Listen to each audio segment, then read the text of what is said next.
Calends of October, 120 of our era. The port of Ostia. The air hangs thick and heavy, a humid blanket woven from salt spray, sun-baked clay tiles, and the sharp, unfamiliar scent of garum, the fermented fish sauce that Romans seem to pour on everything. For Vologases, chief envoy of the Parthian king of kings, Osros I, the smell is the first assault on his senses. The second is the noise. It is a relentless, grinding cacophony. The screech of wooden carts, the rhythmic chanting of slaves hauling amphorae from the belly of a massive Corbita grain ship, the sharp commands of a centurion directing his men, and the babble of 100 languages he cannot place. He stands on the deck of the Rhodian trireme that brought them across the Great Sea, his fine silk robes dyed a deep indigo, feeling absurdly out of place. Beside him, his younger aide, Artabanus, shifts his weight, his hand instinctively resting on the hilt of his short sword. "They are like ants," Artabanus mutters in Parthian, his gaze sweeping over the chaotic docks.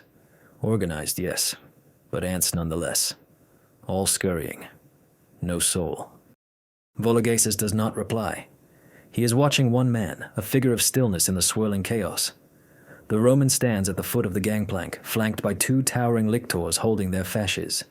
He wears not the segmented armor of a legionary, but the clean white toga of a magistrate, its purple stripe marking him as a man of senatorial rank. His arms are crossed, his expression unreadable. This is their official welcome. This is Tribune Quintus Fabius Maximus. As they descend, the wooden planks groaning under their boots, the tribune's eyes meet Vologases. They are gray, like the sea on a winter morning, calm, but with a deep, cold strength.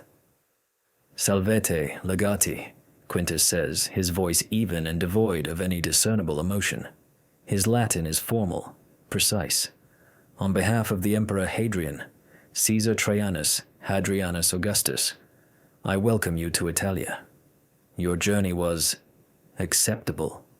Vologases, a master of the subtle courts of Ctesiphon, inclines his head just so. "It was, Tribune. The sea obeys your emperor as well, it seems." A flicker of something, amusement perhaps, crosses Quintus's face before vanishing. The sea obeys Neptune. The emperor simply ensures the pirates who trouble it are crucified. He gestures toward a waiting procession. It is not the grand display of gilded chariots and caparisoned horses they might have expected. Instead, there are several litters, curtained and carried by 8 massive, grim-faced Germans each, and a mounted escort from the Equites Singularis Augusti, the emperor's own horse guard. Their helmets are polished to a mirror sheen, their scale armor gleaming. It is not a welcome of decadence, Vologases notes. It is a welcome of brutally efficient power. "The city awaits," Quintus states, not as an invitation but as a fact. "The journey from here is 30,000 paces. We will travel the Via Ostiensis." He turns, not waiting for a reply, his movements economical and sure. The Parthian delegation, accustomed to the flowing rituals of their own court, are momentarily left behind, a small island of silk and silver in a Roman ocean of wool, leather, and iron. Artabanus scoffs under his breath. No ceremony. They are barbarians. But Vologases sees it differently.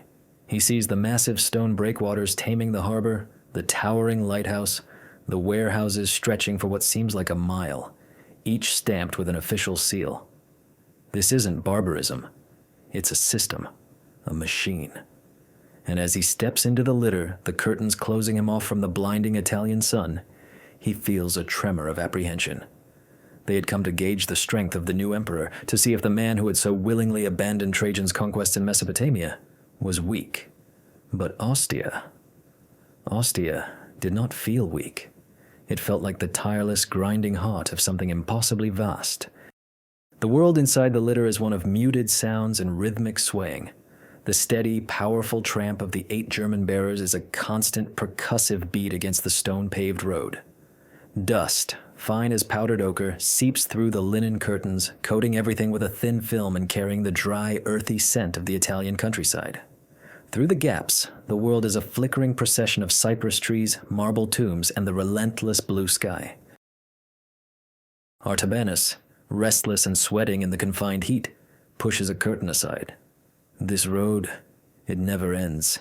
And the graves, they line the way as if to threaten us. Do they not know how to honor their dead with quiet dignity? Vologases, his eyes closed, does not need to look. He has been feeling the road, not just seeing it. It is not a threat, Artabanus. It is a statement. Each tomb belongs to a powerful family. They are declaring that their influence extends beyond the grave and that their legacy is tied to this road, the very artery that feeds their city. They are always watching. He opens his eyes, his gaze sharp. And do not dismiss the road itself. Feel it. Artabanus frowns, uncomprehending. There is no jarring, Vologases continues, his voice low, no lurching through mud or ruts. For 30,000 paces it is as smooth as the floor of the king's hall in Ctesiphon. The stones are fitted so tightly a knife blade could not pass between them. Think of the manpower. Think of the engineering.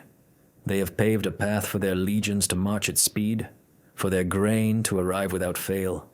This road is a weapon, as surely as a cohort's gladius. As if summoned by his words, the sound outside changes. The rhythmic tramp of their bearers is joined by a heavier, more disciplined cadence, a unified, grinding crunch of hobnailed sandals on stone. Vologases parts the curtain fully. Marching toward them on the opposite side of the road is a century of legionaries. They are not the polished palace guard of the city. These are veterans, their faces tanned and lined by the sun of some distant frontier. Their segmented armor, the lorica segmentata, is scuffed and worn, but functional. Their large curved shields, the scuta, are painted with the emblem of the 2nd Legion Traiana Fortis, a Herculean figure. They march as one organism, their pila resting uniformly on their shoulders, their centurion marching beside them, his transverse plumed helmet marking his rank. They do not even glance at the diplomatic procession. They are a river of iron flowing from the heart of the empire to its edge, and the Parthian envoys are but a floating leaf in its current. Quintus Fabius Maximus, who has been riding his stout gelding beside the lead litter, notices Vologases' attention. "A transfer," he says, his voice carrying easily over the din. "From Germania Superior. The emperor believes in cross-training his legions in different climates. It hardens them." "A wise policy," Vologases replies, his diplomat's mask firmly in place. Further on, a new marvel slices across the landscape. A series of impossibly high arches, marching in a dead straight line toward the hazy horizon. "The Aqua Virgo," Quintus states, anticipating the question. "It carries water to the city's baths and fountains. 1 of 11. Artabanus stares, his earlier arrogance finally giving way to a stunned silence. In Parthia, water was a gift from the heavens, a treasure to be hoarded from wells and rivers. The Romans simply built their own rivers, commanding them to go where they willed, held aloft on legs of stone. The journey continues, a relentless display of Roman control over the natural world. Farms, neatly gridded and irrigated, stretch out on either side. Small settlements, each with its own forum and temple, cluster around the road. Messengers on swift horses gallop past, their cloaks billowing. The entire countryside feels tamed, organized, and subservient to the great destination that lies ahead. And then, they crest a low rise in the road. And they see it. Rome. It is not a city. It is a new geography, a man-made mountain range of red-tiled roofs, white marble, and tan brick that fills the entire basin between the distant hills. The scale is obscene, an act of sheer defiance against the gods. It sprawls, a living, breathing creature of stone and humanity, bigger than Ctesiphon, bigger than Babylon, bigger than anything they could have conceived. The air above it shimmers with the heat and the smoke of 1,000,000 hearths. A low, continuous roar. The sound of over 1,000,000 people living and breathing and shouting in one place reaches them even here, a full mile from the nearest gate. Vologases feels a cold knot tighten in his stomach. This was the monster Trajan had unleashed upon them, and Hadrian, the man who had supposedly tamed it, was now its master. As their procession begins the final descent toward the Porta Ostiensis, he realizes their mission is no longer to gauge the emperor's weakness, but to somehow comprehend the impossible source of his strength. Passing through the Porta Ostiensis is like being swallowed.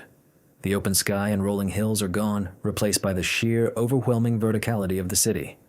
Tenements, the infamous Roman insulae, tower on either side of the street, 5, 6, sometimes 7 stories high, leaning so far over the narrow lane that they almost touch. The noise, a distant roar from the hill, is now a physical assault. A deafening, chaotic blend of vendors hawking their wares, children screaming, dogs barking, and the endless grating rumble of iron-rimmed wheels on basalt paving stones. The air, thick before, is now a suffocating stew. The stench of sweat, cheap wine, cooking cabbage, and the ever-present ammonia tang from the fuller's shops is overpowering. Vologases pulls the silk of his robe closer to his face, a futile gesture. He sees faces peering down from every grimy window. Men, women, children, slaves. A sea of humanity packed into these brick and timber hives. It is a city living on top of itself. A frantic, desperate energy thrumming in the very stones. Quintus leads them away from the main thoroughfare, guiding the procession into a labyrinth of smaller streets. They pass the vast, circular bulk of the Theater of Marcellus, its arched facade echoing with the sounds of a rehearsal within. They navigate the bustling Forum Boarium, the cattle market, where the ground is a treacherous mix of mud and dung, and where the scent of live animals mingles with the bloody, metallic smell from the nearby butcher stalls. Here, the raw, untamed commerce of the empire is on full display. Merchants from Hispania argue prices with men from Alexandria. A Syrian trader with a dark beard and knowing eyes tries to sell Artabanus a vial of exotic perfume, which Quintus waves away with a contemptuous flick of his wrist. The emperor's guests are housed on the Palatine, the tribune informs them, his voice cutting through the din. But your journey has been long. First, you will be offered the courtesy of the baths. The baths are not what Vologases expected. The baths of Trajan are not a building. They are a city within the city.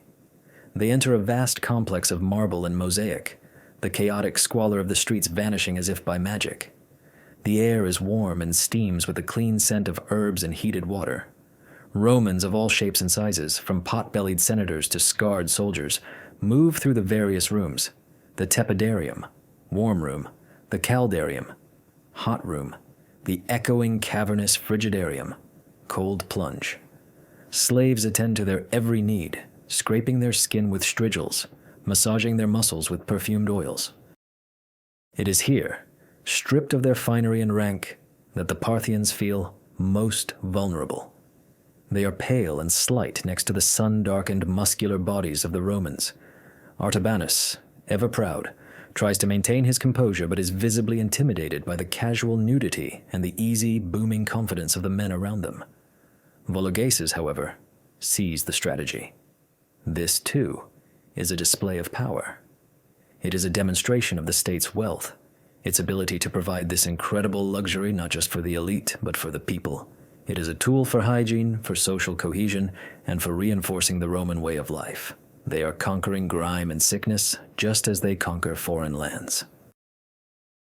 As the sun begins its descent, painting the high, vaulted ceilings in shades of orange and purple, Quintus reappears, now dressed in a simple but elegant evening tunic. "The day is not yet over," he announces. "The emperor believes you should see the new face of Rome, the one he is building." They are led not to a palace but back out into the city, but the city is transforming. As dusk settles, a new army begins its work. Slaves move through the streets, carrying short ladders and small clay pots. One by one, they stop at brackets, affixed to the walls of the insulae and major buildings. From the pots, they produce small terracotta discs with a nozzle on one end and a filling hole on the other. Oil lamps. With practiced efficiency, they fill them with olive oil, trim the flax wicks, and light them with a taper. At first, It is just a few scattered points of light, like lonely stars in the deepening twilight. But the process is repeated, street by street, district by district.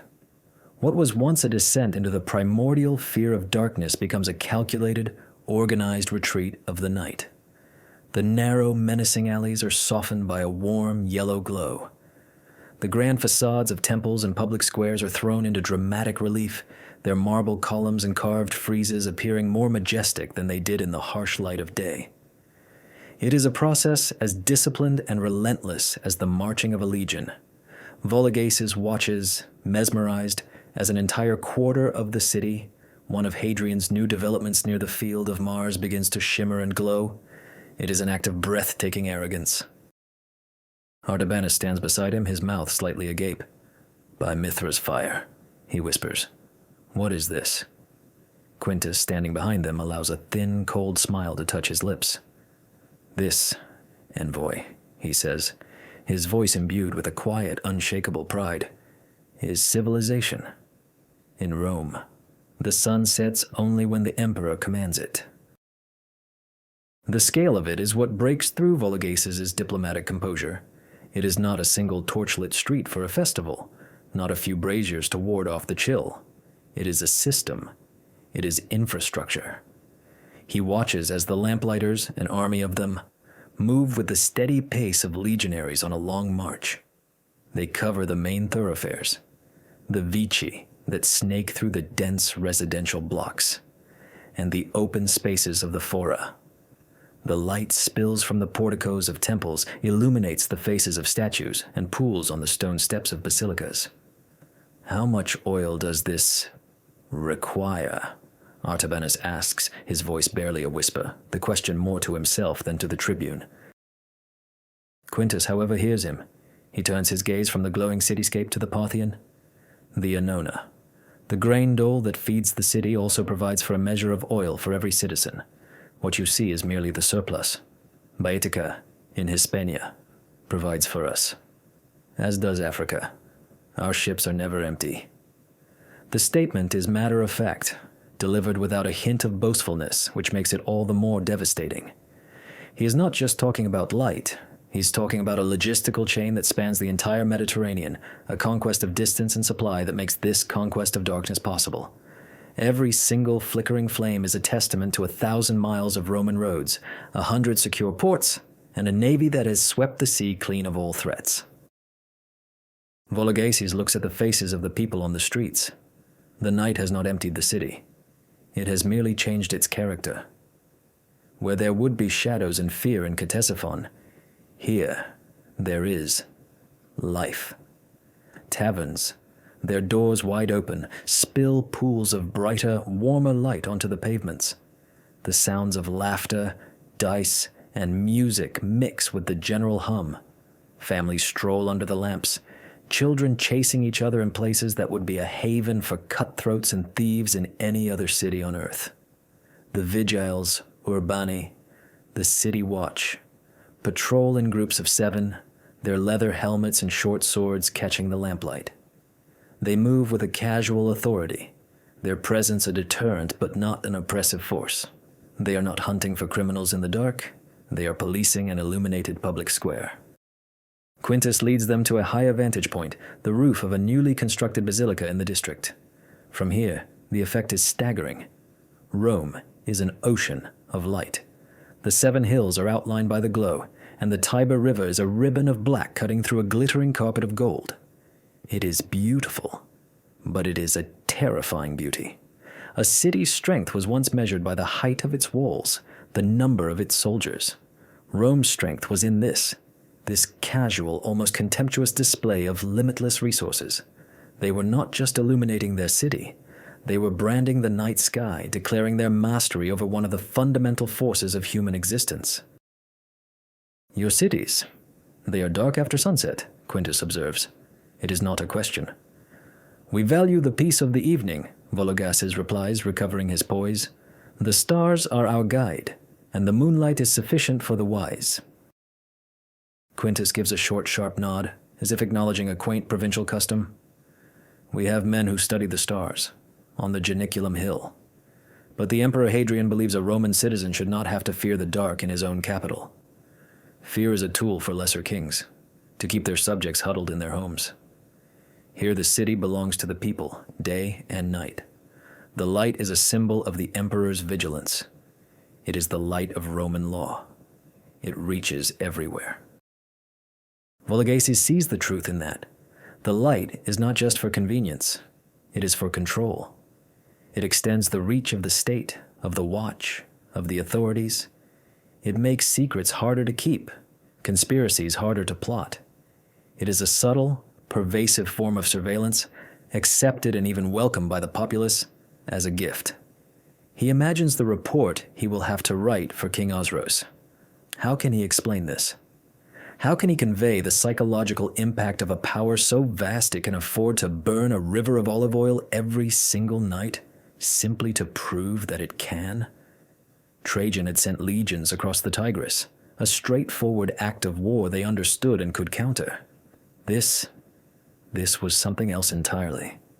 It was a war of culture, of logistics, of ideas, and it was a war Parthia was not equipped to fight. "Come," Quintus says, turning from the vista. "You have seen the city. Now you will see how its master lives." As they descend back into the glowing streets, heading toward the looming, shadowy mass of the Palatine Hill where the imperial palace lay, Vologases feels a profound sense of dread. He had come to Rome expecting to meet an emperor. He was beginning to realize he had come to the court of a god who forged his own sons. The Palatine Hill is an island of relative quiet and immense, brooding structures. The frantic energy of the streets below gives way to a controlled grandeur. Here, the light is different. It is not the utilitarian glow of the public lamps, but the deliberate, artistic illumination of vast marble courtyards and colonnades. Torches held in ornate bronze brackets cast long, dancing shadows, making the statues of gods and past emperors seem to stir in the periphery of their vision. The air is cooler, scented with jasmine and clipped boxwood from the palace gardens. The only sounds are the crunch of their sandals on meticulously swept gravel and the rhythmic tramp of the Praetorian Guard, their ornate helmets and purple-plumed crests marking them as the emperor's personal protectors. Their armor is not the functional iron of the legions, but polished steel, inlaid with silver and gold. They are not just soldiers. They are living symbols of imperial might. They are led not to a grand throne room, but to a more intimate space, a library within the Domus Flavia. The walls are lined with thousands of scrolls, neatly stacked in wooden cubbies, each with a small ivory tag denoting its contents. Greek philosophy, Roman history, military treatises, poetry. The air smells of papyrus, cedarwood, and old leather. In the center of the room, seated at a large wooden table covered in architectural drawings and wax tablets, is a man. He is not what Vologases expected. He wears a simple, unadorned military tunic of dark wool, the kind a senior officer might wear on campaign. His beard, a novelty among Roman emperors and a nod to the Greek philosophers he so admired, is neatly trimmed. His hair is beginning to recede, and his face is that of a scholar, not a warrior king, intelligent, weary, and etched with the fine lines of intense concentration. He does not rise as they enter. He merely looks up from a drawing of a domed ceiling, his gray eyes so much like the tribune's, assessing them with a calm, unnerving focus. This is Caesar Trajanus Hadrianus Augustus. "Vologases of the Arsacid," Hadrian says, his voice a quiet baritone. His Greek is flawless, the language of diplomacy and high culture, a deliberate choice to place them on an intellectual rather than a political footing. "You have seen my city. I trust Quintus has been a suitable guide." "He has been most thorough, Caesar," Vologases replies, bowing his head slightly. Artabanus beside him performs a more deferential, deeper bow. Hadrian gestures to the chairs opposite him. "Sit. Wine?" Without waiting for an answer, he nods to a slave who silently pours 3 goblets of dark Falernian wine. "Quintus tells me you were impressed by our lights. It is a display of considerable resource, Caesar," Vologases says carefully. Hadrian leans back, steepling his fingers. "It is a display of order. The greatest resource of any empire is not gold or even grain. It is order. My divine father, Trajan, was a master of conquest. He pushed the borders of this empire to their limits, a magnificent achievement. But an overstretched line is a weak line. A body that grows too large without strengthening its heart will collapse. He taps the architectural drawing in front of him. This will be a temple to all the gods, the Pantheon. Its dome will be the largest unsupported sphere ever constructed. An engineering problem. The empire is an engineering problem, Vologases. How do you support the immense weight of so many cultures, so many peoples, so many threats without it collapsing upon itself? He pauses, taking a sip of wine. His eyes never leave the Parthian envoys. You see, you came here wondering why I abandoned Trajan's conquests in Mesopotamia, why I surrendered territory that had been paid for in Roman blood. Your King Osroes thinks it is a sign of weakness. He is mistaken. Hadrian leans forward, his quiet voice taking on a hard, metallic edge. It was a sign of strength. The strength to know our limits. The strength to choose our battles. The strength to build a wall in Britannia and fortify the Rhine and Danube, rather than chase nomadic tribes through the deserts of Parthia. The light you saw tonight is not for you. It is for the citizens of Rome.